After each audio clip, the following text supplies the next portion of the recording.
Anyway, welcome to the show, people. Good morning to you. Good morning. Well, a lot to get through today. Congratulations, Arsenal. Yes, 6-0 winners about Sheffield. I always knew they were going to win, but you know one thing. I think what we have, Charles, is we have a genuine three-horse race. Yeah, a genuine. There's no, because even the goals scored. Liverpool have scored 64 goals. Scored. I've scored 39 goals. Guy, are you high? I said they scored 60-something goals. Liverpool have scored. So Arsenal Arsenal as of yesterday had scored, I think, 62. So another 6. That's 68 goals. They're the highest scoring team in the Premier League right now. 64. 68. What does it profit you to score the goals and still be in third? Well, no. What we're looking at now, and they've considered 20. Arsenal's considered only 23. Yes. At the end of the day, it's about City points. has considered 27. It's about points. But remember that City won a league title in 2012. Am I right? 2011. On Sergio Aguero thing. Yes, on goals difference. And I'm thinking this season, because there's only 1 point between the three teams, or one they lead each other with 1 point. So you think it will be down to goal difference? It could go down to I don't think so. It could go. It could, Charles. Do not poo-poo it. I don't think so. Do not poo-poo it. They are that tight. So the more goals you can score, it's going to help. I'm telling you. Whoever thought that a league title would ever be decided on goals difference? It's happened before. And that was the only time it happened. Yeah, it's the only time it could happen again. I don't think it's going to happen because again. There's nothing to choose between these three times. And remember, City is traveling to Anfield on which Sunday. They're going to cancel. 3 points in the bag, so they'll be top. For who? For City. In your mind. Guy, I got 5 out of 5 last weekend. So count on me, man. Count on me. 5 out of 5. How you did that, I'll never do. 5 out of 5. The last of this. And those were not easy calls, man. Okay. You know those what? were not easy calls. The penny just dropped. Charles, madam, that Bini woman. That's all I'll say. So how come you just work this one time? How come you just work this one time? Eh? Maybe you did talk to her before. Maybe we did all the year before. All right. Before we serve you all the latest news coming through, especially as it concerns the Super Eagles of Nigeria, let's quickly take you to Port Harcourt. Rivers United just narrowly got the result that they needed. They are in the quarterfinals of the CAF Confederations Cup. Congratulations to Rivers United. And joining us now is Captain Fantastic of the club, Rivers United, in the person of Nima Wagwa. Good morning, Nima. How are you? Fine, boss. Good to have you. Thank you for having me here. Good to have you on the show. I'm sure you know Shegun Agbede. He's also here as well. Yes, sir. Yeah. Good morning, Skipo. How are you? Fine, sir. Good morning, sir. Well done. Congratulations. All right, Nima. Thank you very much, sir. Talk to us about how it all happened. How you got the win over Dreams FC. We didn't see it on television because all the games are currently not on TV. But for those who had access to CAFonline.com, it was live on the CAF website. But many people didn't get to see the game. But what exactly was it that you were told before the game? Because we knew that you had to win by at least a 2-goal margin. And everyone thought that Club Africain would get the results over the whipping boys of the group in Academica Lobito, but that was not to be. Yeah, this is when everybody will say football is something that you cannot predict because initially before our game, we had it behind our backs that whatever we're doing, we're not going to concede. And unfortunately, we fell behind in the first half, but we told ourselves we're not going to give up. We've gotten this far. We cannot let it slip away from us. Before the game, we were told we have to make a clean sheet and try to score goals, like 3 goals, 4 goals up. We were never told to score 2. We were told to score more than 2, more than 3. When you aspire for that, you get to score 2, and sometimes you end up scoring 2. So at the end of the day, we fell back at the first half, but we refused to put our heads down. We kept on playing, believing, and at the last moment we got it. And on the other part of Club Africain, it's quite surprising, but that's football. It happens every day. And when it turns out in favor for you'll be very happy and you celebrate. But when it falls the other way around, I don't think it's one memory anybody wants to get. So we were lucky, and we got through, and we're really happy about our result. Once again, congratulations to you. What exactly did your coach say to you after the first 45 minutes? We don't have anything to lose. We just have to play everything out. We don't have to hold anything. We have to bring out everything and try to score goals. Nobody should reserve anything, because the first 45 minutes they took it from us. We have to take the second 45 minutes. All right. That game against what was it? Lobito, away from home, was very testy. You narrowly won that one by 3-2. Anything short of a win there would have obviously rubbed the team the wrong way. And knowing that Rivers United have a terrible away record, that must have been very crucial for you guys.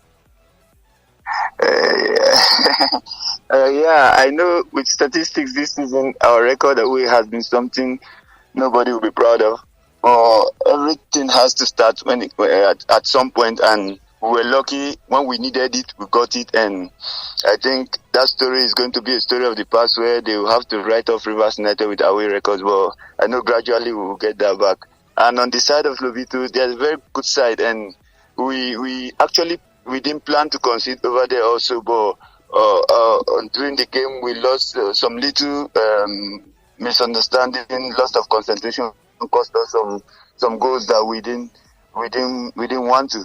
And the whole penalty call, fine, it's a penalty, but to us we felt it was a very cheap call. But that's one aspect of football that we don't discuss. The referee, I don't personally discuss referee's decision, because that's not my area. I don't know anything about their rules. Every day they make new rules. So we are just happy, but though we had in mind that we have to go there and win and keep a clean sheet, because our goals on the continent was not really much. So we just tried to see how we can get goals, and so because at the end of the day we were feeling like goals we can't, but unfortunately Club African dropped out and made it possible for us.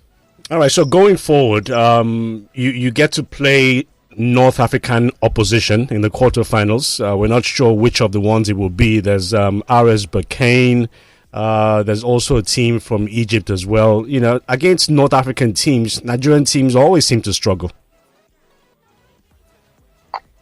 Presently now, no disrespect to North African teams, but from the Nations Cup, things are changing. So Rivers United is believing, and we want to remove that impression in our head. This is Rivers United. We made it this far. Everything is possible. We don't want to have the whole North African scenario in our head that they are this, they are that. No, in the Confederations, in the Nations Cup that just ended, we saw how the teams that progressed past to the finals and how they played themselves out. So right now, we're not respecting them. All respect to North African side, but we believe that we can do something. We want to make statement this period. You know what? I've listened to you this morning, and I must say I'm hugely impressed with the way you have expressed yourself, and the way you told us the narrative of the game, or the narration of the game. And all I can say going forward is that this is the time for you to be able to write your own history. As you rightly said, the past is the past. And I feel that this is like a God-given opportunity for Rivers United to make Nigeria proud.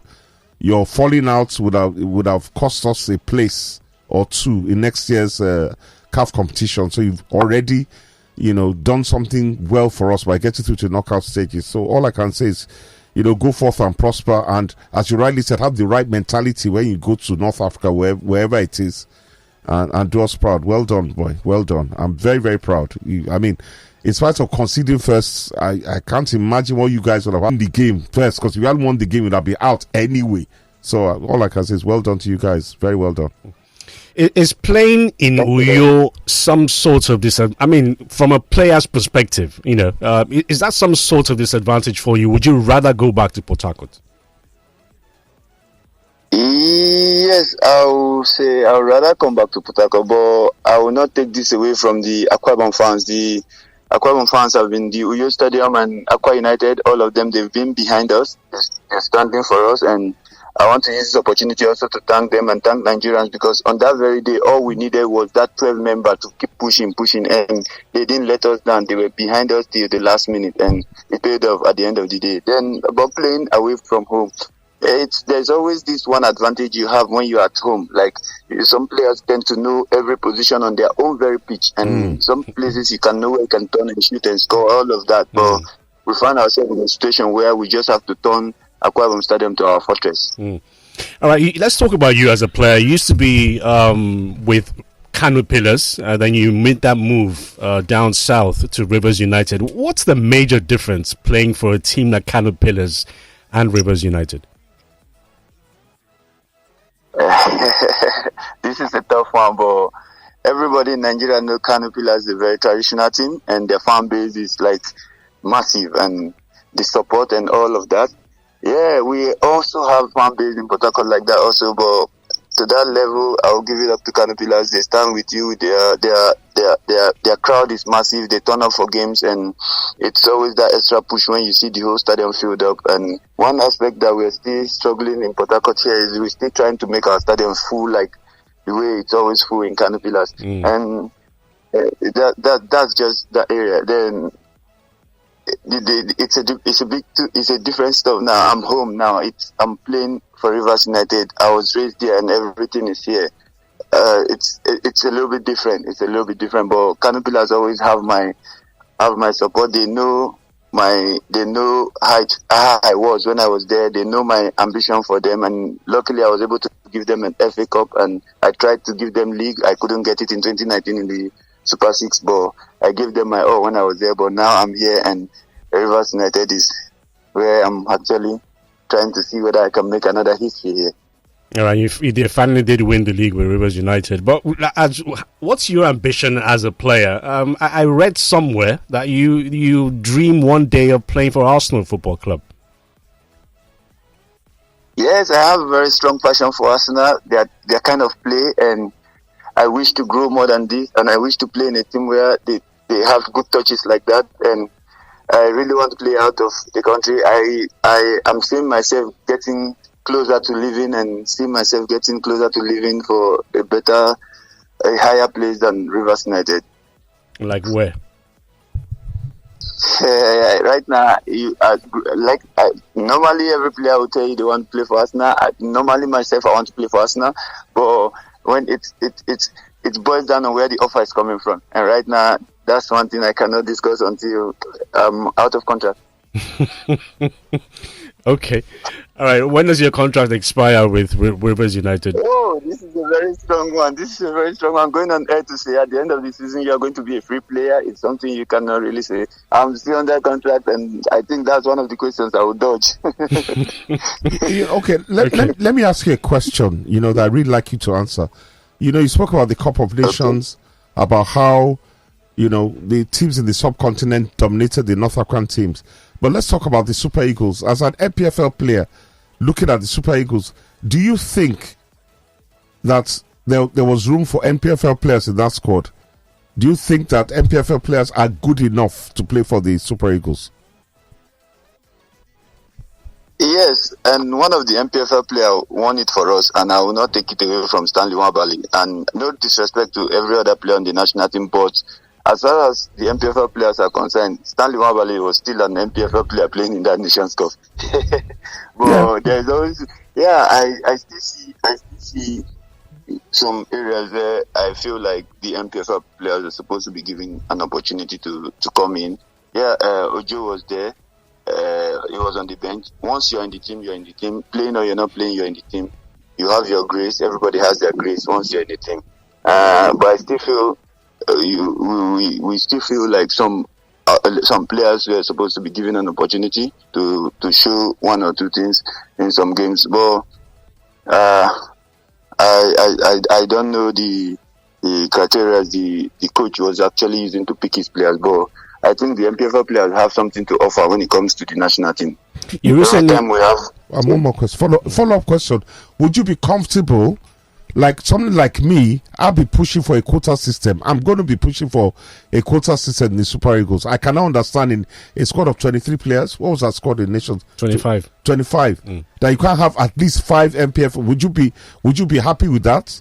A quota that no matter what, there must be at least 5 MPFL players in the squad.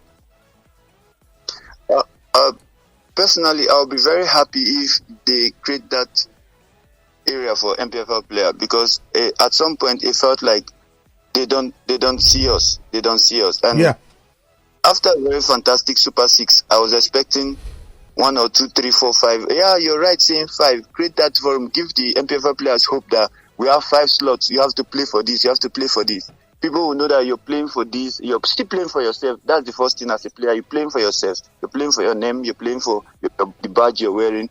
Then knowing that you have these 5 slots over there, it's another extra push for every player, the MPFL player, to push themselves out to play there. Well, he recently scored a hat trick against Doma United in the NPFL, and I'm looking at the table as we speak, and Rivers United are in 13th position, have won only 2 of their last 5 matches. Considering your exploits, with Rivers United, and how reliant they are on your goal scoring ability, do you think that you deserve a call up to the Super Eagles? And is there any player out there that plays in your position that you think you're better than? Yeah, when it comes to football like this, you don't seem to see yourself being better than someone, because we all have one qualities that every coach will stand out and say, when this game is going on, you see, this guy can actually do this for me and this for me. I see myself being able to play in the Super Eagles, and it depends on the coach. Every coach has his status and how he wants his forward to play. So I always see myself like I can actually do it if I'm given the opportunity. All right, 13th in the log for the NPFL. How is it that Rivers United can possibly get higher up in the table at the end of the season, Yima? What's going on? Right now in the camp of Rivers United, we actually monitor the table very well, and we always talk to ourselves, this is not where we're supposed to be, and we cannot start counting that outstanding games are this one when we win this one, when we win this one. No, you don't do that until you play it. We played some outstanding games and we didn't really push up, and it was not a good one for us, and we are trying to manage both the Confederations Cup and the league, and I think we've passed one stage in the Confederations Cup. Right now, we are going to focus fully on the league and try to climb up, because Rivers United's position on the log is not a good one for us. But we are still believing, and we'll still keep believing till push to the last day. All right, thank you so much, Inyima, for talking to us on the program. We've received quite a number of messages, applauding you and how coherent you are, and how you're able to express yourself flawlessly.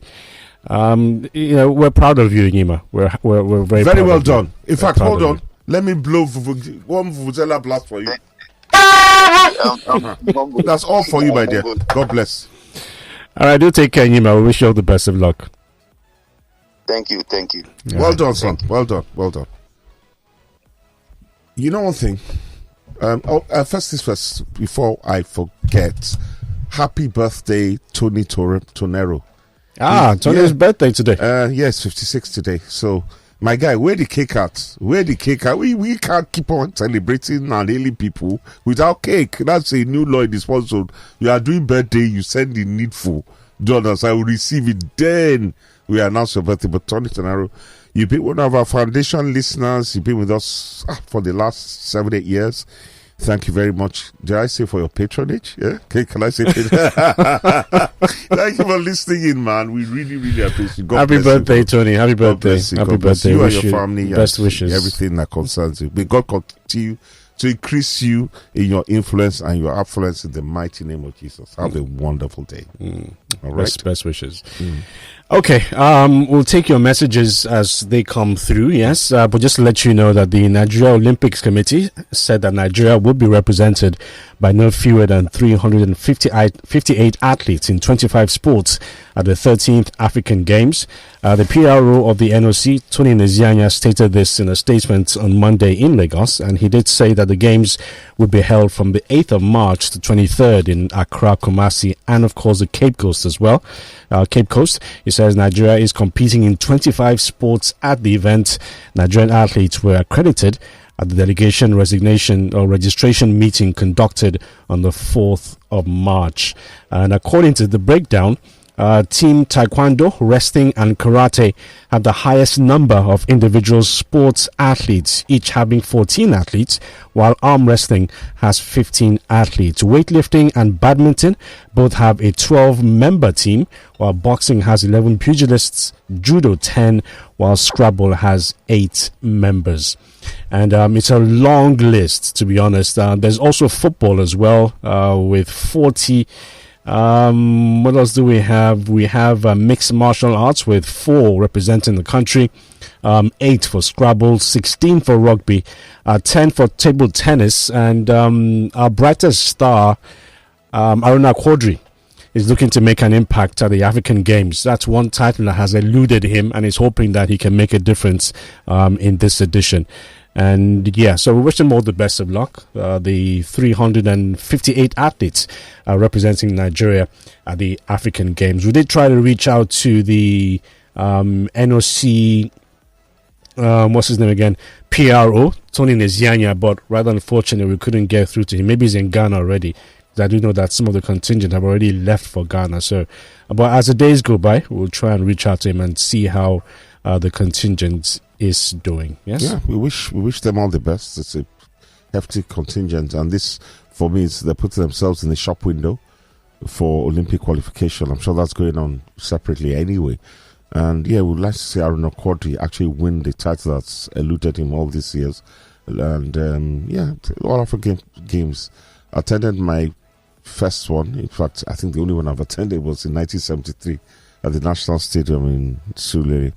And it was a lot of fun. I remember the vibe in Lagos, and I remember the closing ceremony where King Sunny Ade performed, and the Green Eagles then beat Guinea, the Haifa Stars of Guinea 2-0 in the final for the gold medal. So yeah, it brings back a lot of fun memories. So absolutely brilliant, and we wish them well.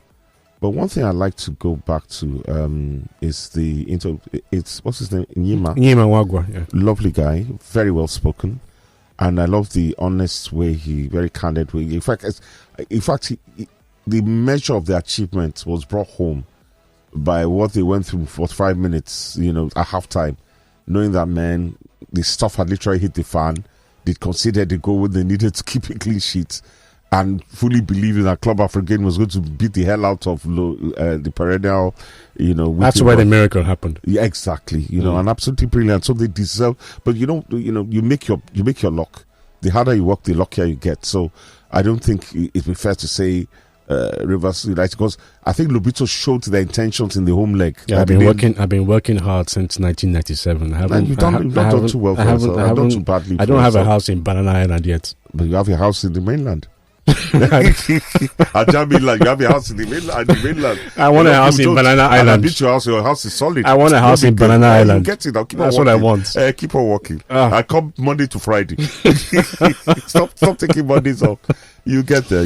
Go working hard. So, but the point but I think the most poignant thing for me was when I asked him about the NPFL and the lack of. So first, I'm going to state categorically now my stance. Passero, I don't want him back. Because Passero will come back and he will not face the local league. He should go. I want a domestic. No, it depends on what the contract. He will not do so. No, it depends on what his contract will say. Would the NFF tell him, people that can barely afford to pay his money, would they now dictate to him? Does he live here? He doesn't live here now. We need someone. Like I said, it depends on what if they do give him an improved contract.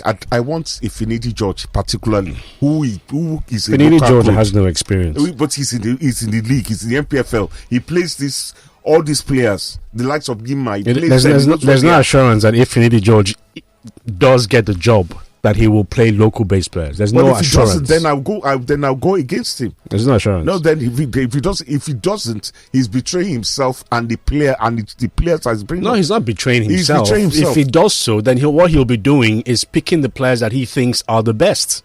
Look, we've had this argument before. Yes. Are you telling me now that Chukwueze is better than some of our? I'm telling you no. Okay, who's better than Chukwueze? Who now? Okay, Yima is better. They don't play the same position. Well, that's what you say, but you ask me who? I beg, free me, Jerry. I beg, you can't keep on picking players on reputation now. Then they get to the field and they do nothing. Come on now. Yeah, but the reputation is what comes first. And then when the player falters, what do you do? Ourselves.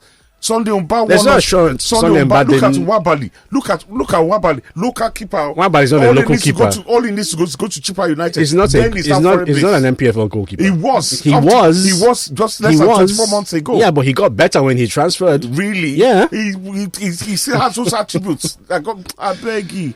Okay. We need to give these boys a chance, please. Messages coming through. Who's this? Ogenevoke. Okay, from Boyle Street. Or Voke from Boyle Street says, Mondo Dige should come and learn how to give interview. This Rivers United player is solid. Is Spokies. Is a Spokies. What does that mean? No idea. But we get to... No, he spoke very well. Okay. Please look at Charlie. Good morning, guys. It's very refreshing to hear this Rivers United captain's fluency. Please, we want more of this. See you, Africa, from Charlton. He says, gosh, this guy's intelligent. He never mixed up his tenses. Please look at Charlie. He should drop his Twitter handle. He surely deserves a follow. Okay. Nice one. Yeah, he does. Okay. Good morning, Sports Zone. A consistent listener. I just think he said you should drop your annoying frustrations on the show because it's the program that suits the nerves. Maybe we should excuse Shegun to go join one of these political parties. Inka Makinwa from Agege, Lagos. Well, that's what you think. I'm a Nigerian and I will express myself as freely as I want to. It's our program. Dele from Lekki says, Shegun, do you have any relationship with the late Bimbo Ogumbanjo, a fellow Igbobian? He was here my junior in school, may so rest in peace. And who's he? He died on the... Oh, is that the guy who died on the with Herbert? Funny enough, we're together in school on February 4th. We had our Founders Day, which is actually February 2nd, but that was the Merit Awards Day. So it was there. It's amazing how the guy is easily forgotten, to be honest. I'm not saying... that's not what I mean. You understand what I'm saying? Yeah. And he's the son of the late Chris Ogumon. He comes from a very, very prominent family. His father was a multi-billionaire, solid guy himself in his own right. Solid guy, former chairman of NGX. He has a huge legacy. It's very sad, As I said, we're all together. We're not friends. I said it was my junior. He's done very well for himself, and yes, I get what you mean. And it's so unfortunate that is life. There was taking pictures with the guys, and on one Sunday, a week later, he's been called to the angels. May so continue to rest in perfect peace. Amen.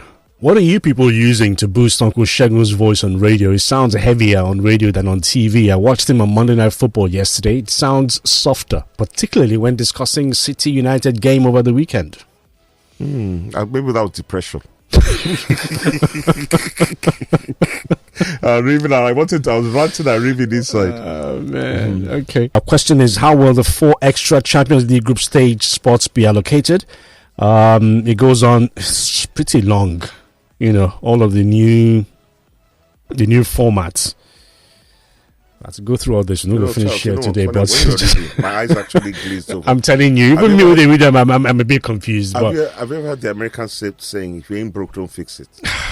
For me, this is unnecessary over complication. You understand? For what now? Just is to make UEFA say it's a money spilling organization. Is it to try to stave off the Super League? Europe, what's it in aid of?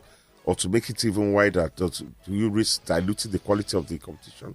I think it's confusing for me, as well as the World Club Cup, the Club Cup coming up next year as well. I think that's another monstrosity invented by FIFA to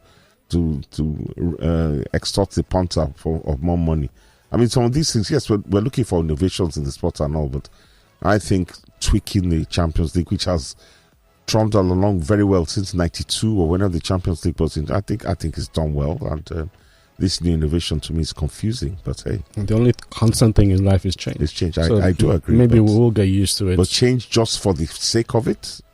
Why are they trying to reinvent the wheel? But it's okay. We shall see, and we'll comment on it. The Football Federation has described as very sad the death at the weekend of former Nigeria under-20 women's national team goalkeeper Bidemi Aluko Olasheni. She'd been battling with cancer for about 8 years, and she gave up the ghost on Friday evening. And the Federation says, we're very sad to hear of the demise of Bidemi Aluko Olasheni. It is disheartening to hear of the passing of such a young woman. She had been ill for some years now, but we're hoping and praying that she would recover and still be able to pursue her passion and her dreams. And the Football Federation and the Nigeria football family are grieved by her death. And she did feature for prominent clubs in the country, among them Sunshine Queens, Ekiti Babes, and Rivers Angels. You know what I'll say, about Queen Bidemi's passing? It's really sad. As a parent, my first son is 32, so as a parent, my heart bleeds for her family. Getting cancer at such a young age and fighting it so valiantly and so courageously, and finally losing the battle. All I can say, she's gone to rest, and it's really, really sad, and these are the kind of things you hear that should make you appreciate life, in itself. A 30 year, and what account you put that? A 30-year-old dying of cancer. How? Why? Something like she's what? That means she got it. And this is a sportswoman, active, fit, forging a career in sports. She was diagnosed at 22. So, I think she's gone to rest. Crazy stuff. Crazy stuff. It's crazy stuff. If you want to be a part of us, first off, follow us across all social media pages at Lagos Talks 913 is our handle. And of course, kindly like, share, subscribe, and make sure you're a part of the Lagos Talks family.